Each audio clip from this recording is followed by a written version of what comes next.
naman isuko sa akin ang iyong brilyante, Terra. Ang kailangan mo lamang gawin ay manatili sa mundong ito.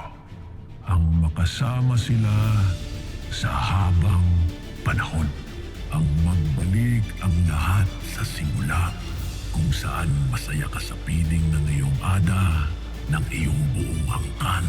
Kaya kong gawing totoo ang lahat ng kahilingan ng iyong puso, Adamus. Magsabi ka lamang, sapagkat hindi ko na ito iaalok muli, Flamara. Wikain mo lamang na ang ibig ko ang masusunod at maglalaho na rin ng sakit at pangungulila na nararamdaman mo. Hindi namin ipapahamak Ang mundo ng mga tao. at ang Encantadia para lamang sa'yo! Ipagpatuloy natin ang mga banal na dasal. Nang sa ganun, tuluyan ang maitaboy sa mga isipan ninyo si Gargan! Lumen Esabay, Carmenar Poreen Nadaig nila ang panlilinlang ni Gargan.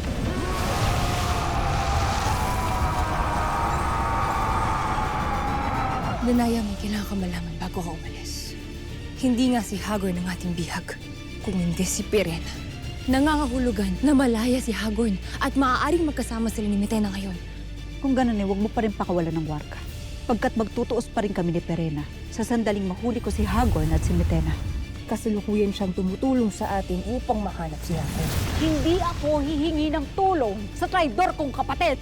Aking kaibigang Gugma, ako'y iyong tulungan na hanapin ang aking kinasusuklamang apwe na si Pirena.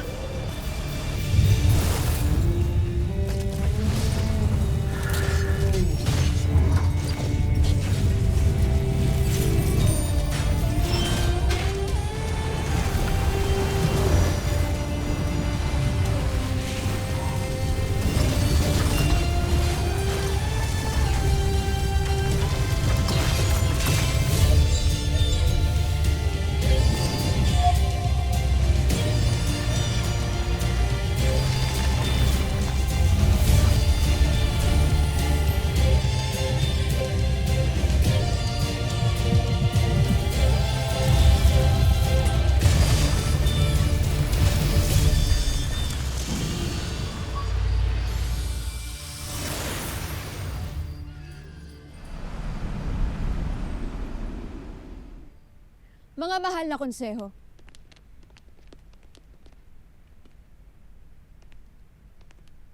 maaari ko bang makausap ang inyong pinuno? Alisala.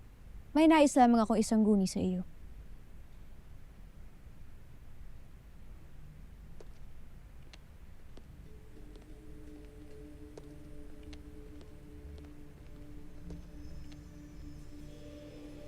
Ano ang maipaglilingkod ko, mahal na Hara?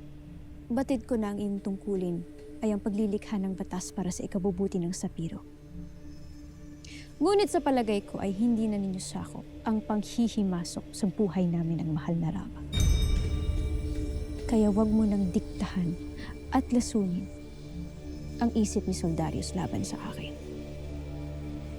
Ngunit ako'y nagbibigay lamang ng payo na nakakabuti para sa aking hadiah. Dahil ibig ko siya maging malakas na Rama, na may sariling pagkukusa at pagpapasya. Hindi ba para sa ikabubuti ng Sapiro ang aking mga pasya? Kung tunay ang inyong tinuran, nasaan ang inyong tagapagmanang anak? Dahil ang inyong anak ay hindi lang tagapagmana ng trono, bagkos magbibigay ng liwanag, saya, at pag-asa sa ating kaharian. Kaya mahal na Hara, habang wala pa kayong maihahandog na anak, ay patuloy kong pagdududahan ang iyong pamumuno.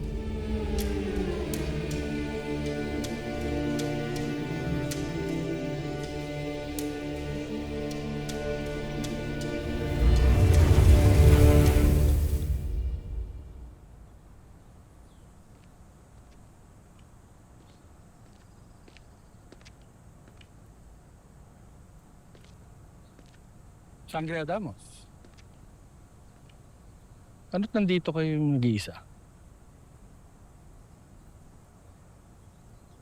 Mawalang galang na sa aking katanungan, Nuno. Hmm? Subalit,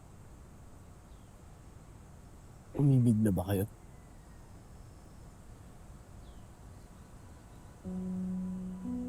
Oo naman. Nung bata-bata pa ako, may nakilala ko dito, taga rito sa mundo ko. Inibig ko siya. Pero may iba na siyang iniibig. Isang lalaking akala niya mas nakakahigit sa akin.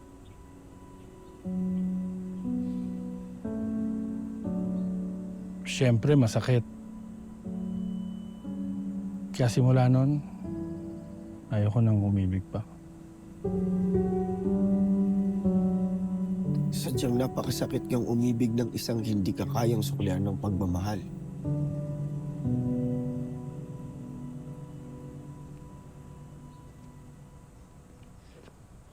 Ay, parang kilala ko yung tinutukoy mo, ha? Si Dea, di ba?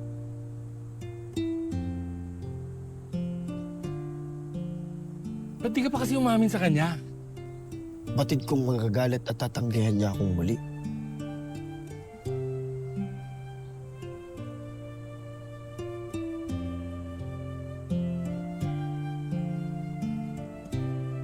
Alam ko na. Ganito. Ang sabihin mo sa kanya, I love you so much. Anong kahulugan nun, Nuno? I love you so much. I love you. Iniibig kita. So much ng labis.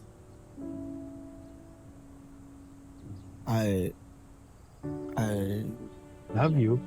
love you Love you so much. so much. Tama. I love you so much. Tama. Pero para hindi siya magalit sa'yo, kapag tinanong niya kung ano ibig sabihin nito, ang sabihin mo, isa kang tapat na kaibigan. O di ba? Nasabi mo sa kanya yung nararamdaman mo, pero hindi siya magagalit. Totoo ba, Apwe? Nakita mo kung buhay at hindi isang iftre? Yung kaya mo nang hawakan? Oo, ate. Kasama sa mga pinakita sa akin ni Gargan, si Nanay Danaya, si Lolo Javier, pati na rin si Nanay Mona. Masaya kayo na magkakasama. At masaya ako na pinapanood ko kayo. Baka kaya nga talaga ni Gargan buhay ng tulad ko, Tera. Si Gargan ay isang bathala. Isang masamang bathala. Sa Biblia, ang katumbas niya ay ang demonyo. Natutuksohin ka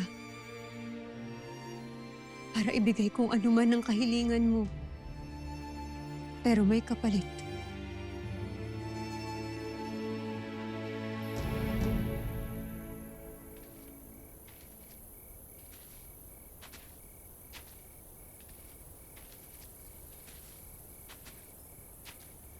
Dito ako nananalangin kay Bathalang Gargan upang tulungan niya akong buhayin ang aking mga alagad sa Balak. Subalit hindi pa niya ako dininig. Nakatitiyak ka ba na tayo ay kanyang tutulungan o pababayaan niya lamang tayo? Huwag kang mainip o magduda, Miten. Nananalig ako na hindi niya tayo pababayaan.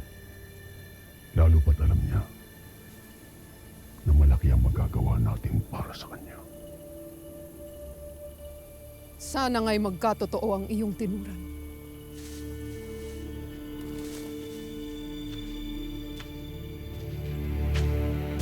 At bakit naliligaw dito ang aking lapastangan na anak?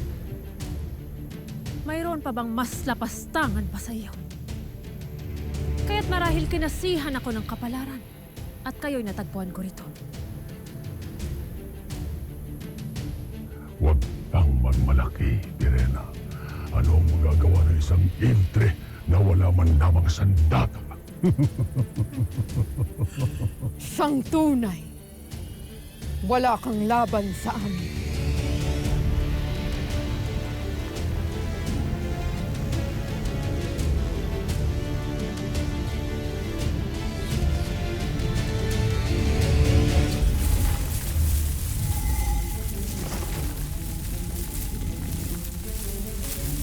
nangangahulugan lamang na may dumating akong kapanalig.